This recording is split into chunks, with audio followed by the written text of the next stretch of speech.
Quando se mudaram para uma zona rural, não imaginavam que viveriam algumas coisas sobrenaturais. O ano era 1965. Saíram do estado de São Paulo para morar num sítio próximo de Urupema, no estado do Paraná, em uma região de um grande capão de mata na Serra das Torres, onde a agropecuária estava começando a ser desenvolvida, em um local quase engolido pela floresta de araucária. Quando Miguel chegou ao sítio juntamente com seu irmão João e sua cunhada Lia, ele estava viúvo e com um filho recém-nascido. Ele era casado com a irmã dela, 2 irmãos de sangue, casados com 2 irmãs de sangue. Ela também estava com um filho pequeno, amamentou e criou os 2 meninos. O que os 2 enfrentariam naquele sítio foi algo de deixar qualquer homem apavorado. Os primeiros meses morando lá foram relativamente normais. Se ocuparam de fazer uma rotina de trabalho, onde Lia cuidava da casa e das crianças, enquanto eles cuidavam da lavoura e dos animais. Ao final do dia faziam um acero das cercas que ficavam aos fundos do terreno, onde ficavam as plantações de milho que dava limite às terras do antigo morador. Os 2 irmãos eram reiteiros e aprenderam o ofício de ordenhar vacas com o pai. O trabalho na lida com um pequeno rebanho de gado de vacas leiteiras era bem cansativo. Eles tinham alguns porcos e uma incontável quantidade de galinhas. Além dos peões, a plantação de milho era a fonte de sustento dos animais, e a lavoura demandava muito trabalho. A casa onde moravam não era muito grande, mas tinha uma varanda enorme na porta da cozinha que dava de frente para uma grande mata. O terreiro aos fundos era bem amplo, com alguns pés de bananeiras que desapareciam subindo mata dentro. Com o tempo, Lia começou a cultivar uma generosa horta, onde se dedicava algumas horas do dia cuidando do trabalho com as hortaliças. Um grande pé de araucária fazia sombra em todo o quintal em boa parte do dia, onde ela deixava os meninos dentro de uma caixa forrada com cobertores, enquanto trabalhava no plantio das mudas. O curral era imenso, inteiro construído com as madeiras das araucárias, cercado com uma pastagem muito boa para os animais. A granja dos porcos ficava logo do lado dele, enquanto o galinheiro ficava aos fundos da casa, praticamente debaixo do pé do enorme pinheiro.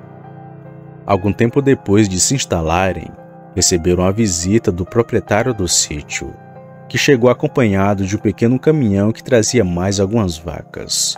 Todas elas estavam prenhas. O proprietário trouxe 2 armas de fogo. Eram 2 rifles, aconselhando que era sempre melhor andar armado. Segundo ele, ali havia muitos queixadas.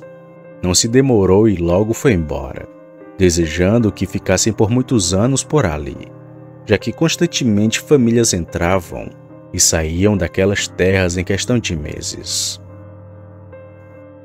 Depois de fazerem o desembarque dos animais, o motorista do caminhão veio para conversar com eles, dizendo que por salário nenhum ele ficaria naquele lugar, e isso foi motivo para prolongar a conversa entre eles. Então se sentaram na madeira do curral para ouvir atentamente o que aquele homem dizia, pois há anos ele prestava serviço para o proprietário do sítio, fazendo o transporte de animais para aquele local, e conhecia bem a fama que passou a envolver aquele lugar.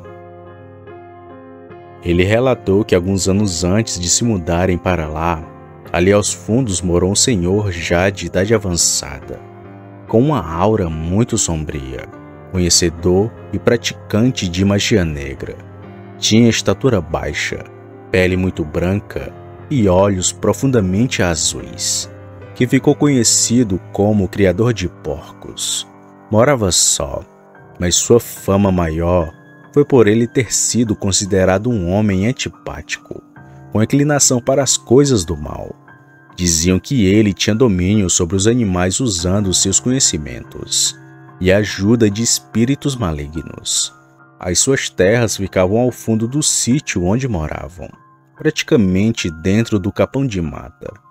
Ele capturava porcos selvagens para cruzar com seus animais domésticos, a fim de obter novas raças e lucrar com as vendas. Havia feito várias cruzas. Apesar de ser um homem já em idade avançada, fora muito ganancioso. Um dia, todos os moradores antigos do sítio se assustaram com o barulho que os porcos dele estavam fazendo. Ao longe parecia uma verdadeira matança. Os gritos dos animais eram de botar medo em qualquer um.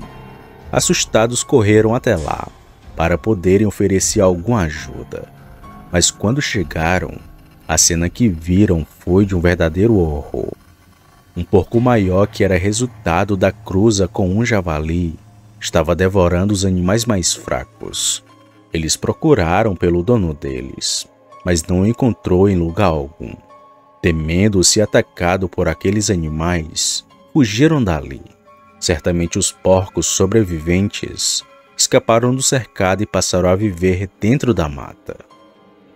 Dias depois, quando voltaram ao lugar, não encontraram mais nada, nenhum animal e nem sinal daquele velho. Seu desaparecimento foi um mistério que ninguém nunca soube explicar. Anos se passaram e ninguém apareceu para reivindicar direito de herança, e o lugar se tornou abandonado. A vasta vegetação cobriu todo o lugar, que logo desapareceu embaixo dos enormes pés de pinha, fazendo o povo acreditar que o local fosse amaldiçoado, por ter sido utilizado pelo feiticeiro para fazer seus rituais, que por si mesmo acabou provocando seu próprio fim. Coincidência ou não, após acontecer esse fato, muitos animais domésticos começaram a ser encontrados parcialmente devorados, e algumas pessoas passaram a avistar o vulto de um animal grande e muito pesado, de pelagem negra, que percorria as noites nos sítios e fazendas, causando verdadeiro pânico naquela região em determinadas noites do ano. Haviam boatos de que o velho criador de porcos havia se transformado em um animal muito perigoso, que passou a existir.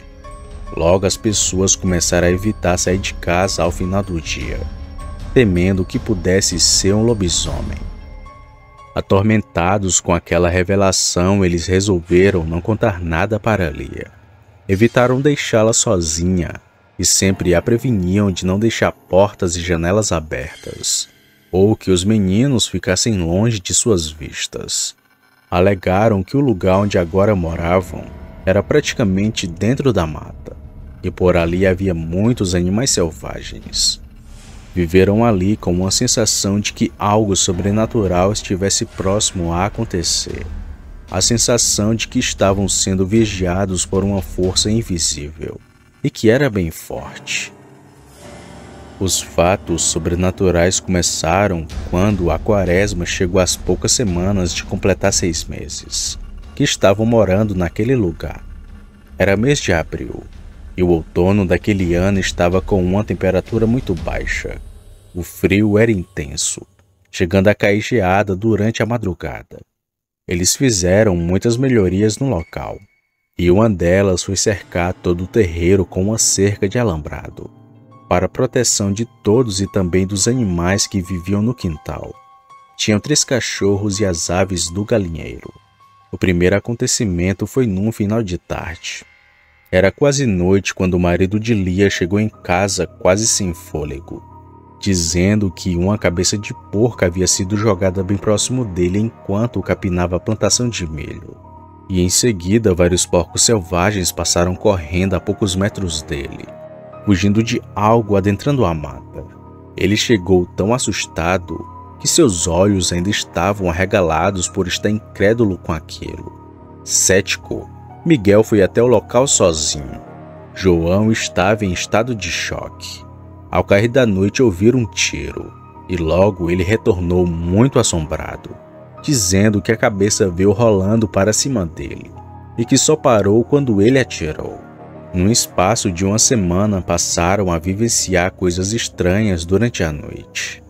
Ouviam barulhos de caminhar de um animal pesado em volta da casa pelo lado de fora do alambrado, e uns grunhidos que lembravam o roncar de um porco. e mesmo os cães latiam para afastá-lo. Certa manhã encontraram os cães encolhidos debaixo do tanque de lavar roupas. Estavam acuados e tremiam. Não puderam acreditar que seus olhos viam bem atrás do galinheiro. Parte do alambrado estava destruído, e debaixo dele, um grande buraco no chão havia sido cavado, dando acesso ao quintal. Sem entender o que poderia ter causado aquilo, o fato os deixou tão assustados quanto os cães. Era certo que eles viram algo sobrenatural, que os fizeram buscar abrigo dentro da varanda. Várias galinhas foram mortas e deixadas no local, sem sinal de ferimentos. Eles fizeram uma busca por todo o sítio, na tentativa de encontrar alguma pista que esclarecesse aqueles fatos. Voltaram contando que a lavoura de milho havia sido parcialmente destruída durante a madrugada. Os pés de milho estavam no chão e as espigas devoradas, certamente por uma manada de queixadas. Ficaram por longas horas tentando entender esse fato. Muita coisa não parecia simples de se aceitar. Como não ouviram nada e porque os cães não latiram, um animal predador entrou e matou as aves sem se alimentar de suas carnes. E porque no mais profundo silêncio, por muitas noites, os roncos aterrorizantes e muito assustadores desse animal passou a despertar um medo profundo naquela família. Ele parecia estar cercando a casa. Naquele tempo ainda não tinha energia elétrica no sítio, e passaram a fazer uma grande fogueira no quintal para afastar a presença daquele animal. E funcionou por dias. E foi durante esse período, quando João e seu irmão saíram cedinho de casa para a ordenha das vacas, que eles viveram algo que os deixou incrédulos. Ainda durante a madrugada após a ordenha, enquanto retiravam 2 dos lampiões que deixavam suspensos nos caibros do curral para retornarem para casa, todos os animais entraram em pânico, dentro do pequeno piquete correndo de um lado para o outro, que estavam tentando fugir de algo. Miguel alcançou rapidamente seu rifle, e um rosnado sinistro ecoou em seus ouvidos, antes de um bezerro ser brutalmente atacado por um animal monstruoso, dotado de uma fúria incontrolável, e seu tamanho era descomunal, com presas afiadas que pareciam lâminas, e olhos vermelhos que exalavam uma aura maligna. Aquele ser o abocanhou pelo focinho, arrastando para fora do curral, não deixando a mínima chance do pobre ser salvo. A visibilidade era bem pouca, e Miguel atirou na direção daquele vulto, não tendo certeza se havia acertado o tiro. O medo tomou conta deles, que paralisados permaneceram ainda por vários minutos em cima do morão da porteira do curral, ouvindo a criatura se afastar em meio aos berros do garrote e a neblina densa que cobria toda a atmosfera. Não puderam ver com nitidez, mas os poucos segundos onde a claridade do lampião alcançou no exato momento do ataque, puderam constatar que aquilo não era um animal comum, era um animal enfeitiçado, pois seus olhos brilhavam como brasas acesas. Chegaram em casa com as pernas trêmulas pelo desespero. Não sabiam ao certo o que era aquela criatura. João estava pálido, dizendo que aquilo era um porco imenso e enfurecido. Parecia o próprio diabo. Miguel achava que só podia ser um lobisomem, pelo tamanho e sede de matar. Os dois concordavam apenas em uma coisa, de que o animal era grande, de pelagem muito preta e olhos vermelhos. Ciente da ameaça que agora rondava a casa, eles decidiram caçar esse animal. Armou-se de seus rifles e saíram, deixando Lia aflita, porém protegida dentro de casa com as 2 crianças. O frio era intenso. A temperatura estava 2 graus negativo. Saíram perto das 15 horas, e conforme eles foram avançando dentro da mata, notaram pegadas profundas no chão e um odor pútrido. Parecia um cadáver em estado de decomposição, que o acompanhavam por todo o caminho que trilhavam. Quando avistaram uma clareira, se aproximaram notando um grande e estranho círculo que lembrava um ninho feito de galhos e folhas, onde a claridade do sol batia num raio perpendicular. Extraordinariamente, João notou algo se movendo no canto do seu olho. Um vulto, uma sombra sinistra com silhueta humana usando uma capa preta, se movia lentamente a meio metro do chão, e antes de sumir bem diante dos seus olhos como fumaça, o olho daquele espectro misterioso o encarou. Pareceu penetrar-lhe a alma, através do desconhecido medo que lhe congelou a alma. Em seguida, um enorme porco com uma pelagem grande e negra apareceu emergindo das sombras das árvores e caminhou para o centro daquele ninho.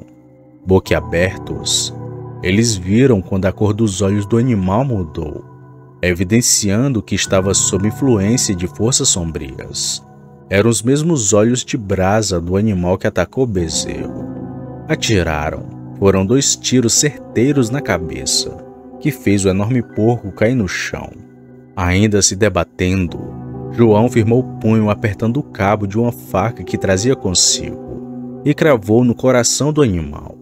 Enquanto seu sangue era derramado, começaram a notar que em volta do porco estava se formando uma fumaça escura, e um murmúrio passou a ser ouvido por eles, que imediatamente saíram correndo dali, ao perceberem que estavam enfrentando algo muito maior e perigoso do que imaginavam. Com a morte daquele pobre animal, aquela entidade maligna havia perdido sua forma de espalhar medo e destruição. Após esse fato, o futuro era incerto, mas continuaram por ali por mais alguns meses, morando naquele mesmo lugar, e nunca mais presenciaram nada sobrenatural. Apenas tiveram que aprender a lidar com os queixadas que insistiam em devorar as plantações de milho.